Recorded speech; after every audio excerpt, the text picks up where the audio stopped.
লালমনিরহাট সদর, আদিতমারি ও কালীগঞ্জ উপজেলার ১৫টি গ্রামের উপর দিয়ে গতরাতে কালবৈশাখী ঝড় বয়ে গেছে। এতে বসতবাড়ি, গাছপালা, জমির ফসল ক্ষতিগ্রস্ত হয়েছে।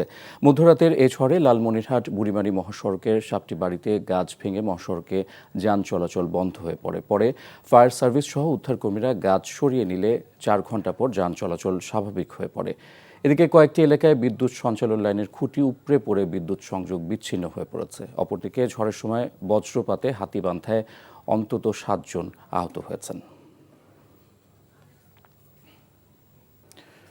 দর্শক, ধান কাটার খবর জানতে এখন যাচ্ছি নাটোরে। সেখানে আছেন আমাদের স্টাফ করেসপন্ডেন্ট হালিম খান। হালিম, ধান কাটা তো শুরু হয়েছে, চলন বিলের কৃষকরা কি বলছেন?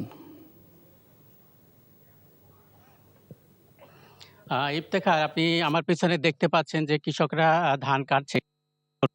তপ্ত দুপুরে তারা কিন্তু ধান কাটায় ব্যস্ত।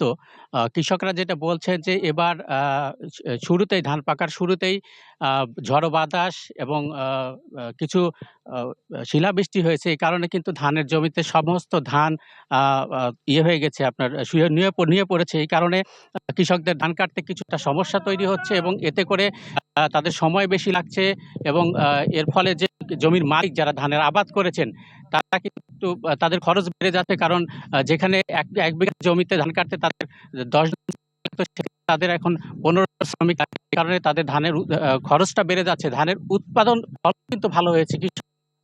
কৃষকরা আমাকে যেটা জানিয়েছেন যে এবার বিঘা প্রতি চলন বিল অঞ্চলে ধানের ফলন হয়েছে গড়ে ২৫ মণ করে এবং বাজারে এখন পর্যন্ত দামও ভালো। আর কৃষকরা এখন যে শঙ্কায় আছে সেটা হচ্ছে আবহাওয়া। আপনি দেখতে পাচ্ছেন যে আবহাওয়া মেঘের ঘন ঘটা চলন বিল অঞ্চলের নিচু এলাকা দ্রুত এখানে পানি এসে যাবে। এই কারণে যত দ্রুত সম্ভব ধানগুলো ঘরে তুলে নিতে।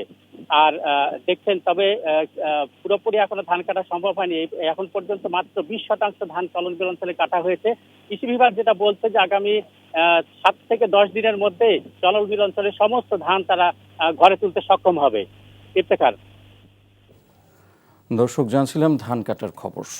বান্ডেল থাকলে প্রতি সেনমানিতে টাকা বাঁচবে। বিকাশ সেনমানি বান্ডিল কিনে জিতুন প্রতি লেনদেনে।